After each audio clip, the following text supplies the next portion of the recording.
गोर लगे छे अपना सबके मिथिला संस्कार पर स्वागत करे छी। यो बड़ शुभ दिन आबि रहल छे, जितिया के दिन आबि रहल छे। लोग भरि साल सरसता तो कहिए जितिया कहिया आयत, कथिला एतेक शुभ माने छे से नहीं बुझलिए। जितवाहन जीवते छथिन आ सबक पुत्र के, सबके बेटी के, सबके बेटा के, सबके धन के, सबके पति के, सबके सास के, सबके माय के रक्षा करे छथिन। ताहि लऽ कऽ जितवाहन के जे छनि से जीवते छथिन आ बड़ा भव्य छनि हुनकर रूप, बहुत नीक रूप छनि। ताहि लऽ कऽ लोक जितिया के लेल कठिन व्रत, कठिन से कठिन व्रत होइया से करै छथि। तऽ अपने सबके ई जितवाहनक विधि दै छी जे कोना कोना करब, की करब से विधि दे रहल छी, से अपने सब सुनबै। जितवाहनक पूजा कोना करब से अपने सबके दऽ रहल छी, से सुनू, नीक से सुनू, पूरा वीडियो देखू। ई सब कनिक सुनला से नहीं हैत, पूरा वीडियो सुनब तखन नहीं देखब बुझब जे की पहिरब, की खायब, की करब, से सब अपने सबके कहै छी विधि, से सुनू।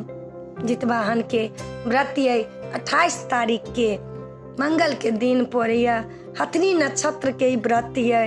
ई व्रत जे है से बड़ शुभ मुहूर्त के बहुत दिन के बाद ई दिन में व्रत आयल।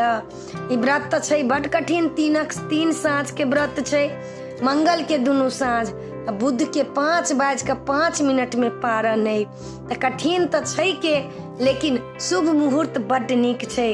तो ई व्रत जे उठावा वाला सब जे सब छथि से सब ई व्रत करू। आ सास के सामने जे व्रत ई करे छथि जितिया के, हुनकर खरजितिया होइ छनि, हुनका बड्ड शुभक दिन होइ छनि। ओइ जितिया सास के सामने जे व्रत करैया से ई व्रत में बड्ड महत्व देल जाइ छै। तऽ जे सब उठावा वाला छी, जिनकर सबके माय सास सब छथि, सब व्रत उठाओ। सास माय दुनू के होइ छनि, जिनका नहीं छनि से तऽ अपन करिते छथिन, उठैते छथिन, आ जिनका छनि से उठावक बड्ड नीक महत्व छै। तऽ व्रत तऽ करबे करब, लेकिन शुभ मुहूर्त में करू, शुभ दिन में करू। सोमक दिन नहा खा के दिन में खौरी, तेल, चूड़ा, दही ई सब ओरिया के लायब, झिमनी के पात लायब ओरिया के। ओहि दिन जे दिन नहा खायब तै दिन नूनी के साग बनायब, ओहि दिन झिमनी सेहो बनायब।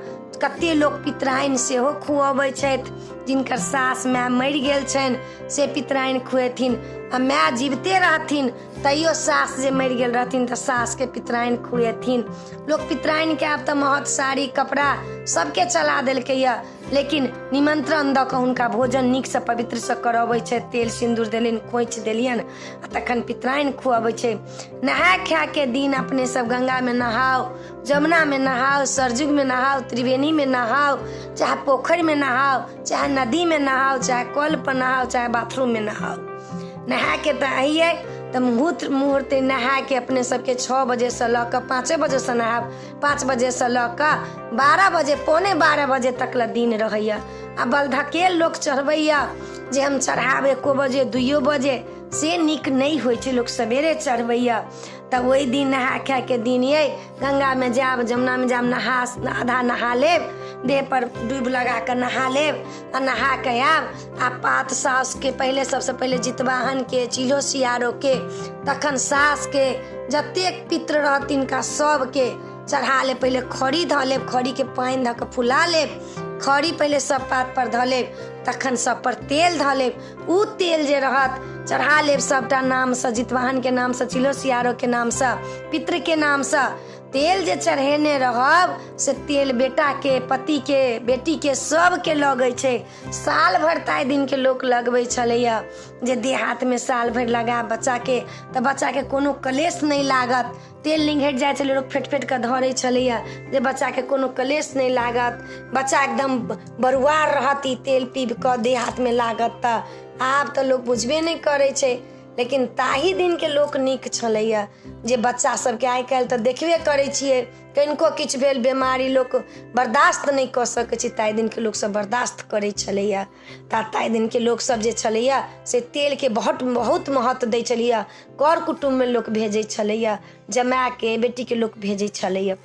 तऽ चढ़ा लेब, चढ़ा कऽ पानि उझैल देबनि, सबके खंघारि कऽ फेर दहा देब, फेर जाकऽ अपने नहा लेब। देह भिजलेमे खड़ी तेल चढ़ै छै। फेर जाकऽ अपने नहा लेब। नहा कऽ घर आयब तऽ दही चूड़ा पहिले जितवाहनके चढ़ाब, चिलो सियारोके चढ़ाब, तखन पितृ सबके चढ़ाब। जितवाहनके जे चढ़ल रहत से बेटाके बेटीके घरवलाके देब। चिलो सियारोके चढ़लके उठा कऽ फेंक देब। आर जे पितृके चढ़ल रहत से सबटा अपना परगोतियाके दऽ देब। अपना घरमे नहि खायब, परगोतियाके दऽ देब। जखन ई चूड़ा दही सब चढ़ायल भऽ जायत तखन पितराइन सबके सेहो खुआ लेब, तेल सिन्दूर धऽ लेब, फेर अपनो खायब। तक तऽ ई तऽ अहाँके नहाय खायके दिनके भेल। आब अहाँ सुनू, व्रत करब ताहि दिनके कते लोक डाली भरै छथि नारियलसँ, केरासँ, डाँड़ासँ, खीरासँ, औंकुरीसँ डाली लोक ई सब भरि कऽ जाहि दिन व्रत करथिन ताहि दिन भोरे डालीमे सब चीज राइते मोरिया कऽ धऽ देलथि आ तखन जाकऽ गोसाउन लगमे ई सब धऽ देलथि। डाली भरऽके मतलब छै नारियल ओहिमे धरहेके हाथ। नारियल, केरा, खीरा, नाशपाती, सेहो, डाँड़ा, औंकुरी सब धऽ कऽ लाल कपड़ासँ झाँपि कऽ भगवती लगमे धऽ दियौ। कते लोक डाली नहि भरै छथि, पूजा जखन करऽ जाइ छथि तखने नारियल, खीरा, केरा, डाँड़ा सबटा लऽ जाइ छथि। चिलो सियारो रहै छै बनल, ओहिठमन जाकऽ पूजा करै छथि। औंकुरी रहै छै, लोक से औंकुरी चढ़बै छथि। पाखरक गाछके नियम छै, नहि पाखर गाछ छै तऽ अपन सब जहाँ कथा सुनै छी तहाँ सब गोटा बैसू आ सब गोटा कथा सुनू। जितियाके नियम छै जे जएटा बेटा अइ तएटा अहाँ जितिया बनाउ आ गरामे नामके ओहि दिन पूजा कऽ कऽ गरामे धऽ लिअ। जिनका नहि सोनाके छै तऽ लोक चाँदियोके बना कऽ गरामे धरै छै। जीवते जितवाहन रहै छथिन ओहिमे जितियामे, पुत्रके रक्षा करऽके लेल जीवते जितवाहन। ताहि दुआरे कहै छै जीव, तऽ जीव रहै छनि आ जीवके नहि मारऽके लेल ताहि लए जितिया नाम पड़लनि। हँ, खरके नहि खोटऽके रहै छै तऽ खरजितिया नाम छनि। जीवके नहि मारऽके, साग सब्जी नहि काटऽके, भानस नहीं करऽके। ओहि दिन लोकके आराम भेटै छै, लेडीज सबके, स्त्रांगन सबके ओहि दिन आराम भेटै छै। खर नहीं खोटऽके, सब्जी नहीं काटऽके, जीवके कोनो नहीं मारऽके, अहिंसा नहीं करऽके, अशब्द बात ककरो नहीं कहऽके। व्रत केने छी तऽ नीकसँ रहू, तामस नहीं करू। जितियाके दिनमे नहा कऽ सोना कऽ सब चीज कपड़ा नव पहिर कऽ, नव कपड़ा पहिरै छै लोक, नव कपड़ा पहिर कऽ आ तखन जाकऽ हुनकर पूजा करब। हुनका जितवाहनक पूजा कऽ लेब, नियमसँ कथा सुनि लेब।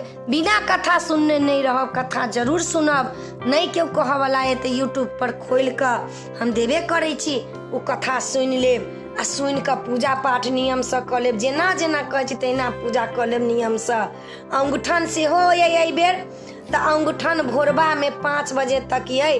भोरबामे जे औंगठन करथिन तऽ खीरा सुपारी चढ़ै छै, काटि कऽ लक रखलक आ खीरा पहिले जितवाहनके चढ़ल, चिलो सियारोके चढ़ल, जितवाहनके प्रसाद सबके देलथि। चिलो सियारोके चढ़ल से फेका गेल, पितृके जे चढ़ल रहल परगोतिया रहल तिनका दऽ देलक। तखन लोक औंगठन कऽ लेलक, मुँह हाथ धो लेलक। ताहि बेर औंगठनो छै, मुँह हाथ धो लेलक। जिनका नव विवाह भेल छनि तऽ तिनका जितियाके भार हेतनि। आ तऽ दुरागमन लोकके भऽ जाइ छै, लेकिन जितियाके भार हेतनि। मड़ुआके रोटी माछ सब अबै छै, माछो लोक नहाय खायके दिन खाइए, नूनिक साग खाइए। तऽ नव साड़ी पहिर कऽ, नव लाठी पहिर कऽ तखन औंगठन करथिन जिनका नव विवाह भेल छनि। ओना तऽ औंगठनके नियम छै, भाई बहिनके ई पाबनि छै। औंगठनके जे नियम अइ से अहाँके सबके नव साड़ी पहिर कऽ अंगूठि कऽ पानि पीबऽके, तऽ औंगठनके नियम अइ सेहो। तऽ औंगठन तऽ भोरमे करबे करब, नव विवाह भेल छनि तिनको करेबनि आ तखन ई व्रत करब। व्रतके दिन नहा कऽ खाली चलि आयब, मुँहो नहीं धोएब। व्रतके दिनमे मुँहो नहीं धोआइ छै। नहा कऽ आबि कऽ कथा सुनि लेब आ कथा सुनि कऽ आ तखन सब प्रसाद सब जे रहत से काटब खुटब नहीं, ओहिना बच्चा सबके हाथमे दऽ देब। आ डाँड़ा ओहि दिन नहीं पहिराब, डाँड़ा उसरैग कऽ प्रात भेने देबनि पहिरऽ लेल, जाहि दिन पारण रहत ताहि दिन।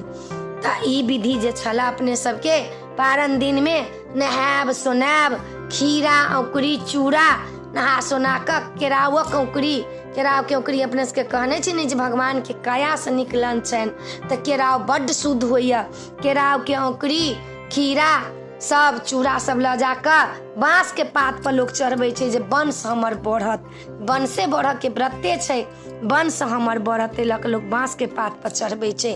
नहीं बाँस के पात छै तऽ केरे के पात पर चढ़ा लेब, की करबै, केरे के पात पर चढ़ावला हो भ जाते, नहीं छी बाँस के पात, कनिको बाँस के पात भेटत तऽ केरो के पात पर उछा लेब तखन चढ़ाब। पाखरि के गाछ लग में जाकर चढ़ाब, ओना नहीं चढ़ाब। पाखरि के गाछ लग में पहले धऽ देब चिलोसियार, पहले धऽ देब जितवाहन के, तब चिलोसियार के पितृ सबके चढ़ा कर उसरैग कर आ ऊ प्रसाद चिलोसियार वाला फेंक देब, ओहिठाम गाछ लग छोड़ि देब, एम्हर सबटा लऽ आयब, ओहि लऽ कऽ पारण करब। साग ओहि दिन साग औंकरी जरूर खायब, ओहि दिन पारण करब तखन जितिया के जहाँ के व्रत ये से संपन्न हैत। ई जितिया के व्रत हंसी ठट्टा के खेल नहीं छै, साक्षात जितवाहन रहे छथिन ठाढ़ भेल बच्चा के लेल, जे कहै छी कि जे खरजितिया हमर माय केने छल जे बच्चा हमर बाँच के चलि आयल। लोक ई जितवाहन सूर्यक पुत्र छथिन आ सूर्यक पुत्र भऽ कऽ आ तखन एते सबके रक्षा कऽ रहल छथिन, सब दिन रक्षा करै छनि। तऽ जितिया व्रत नीकसँ करू, ई विधि सुनि कऽ आ नीकसँ व्रत करब, नियमसँ करब, विधिपूर्वक करब। अपने सबके एहि वीडियो में अच्छा नीक लागत तऽ चैनल के सब्सक्राइब करब, लाइक करब, कहब जरूर। जय मिथिला, जय माता जी।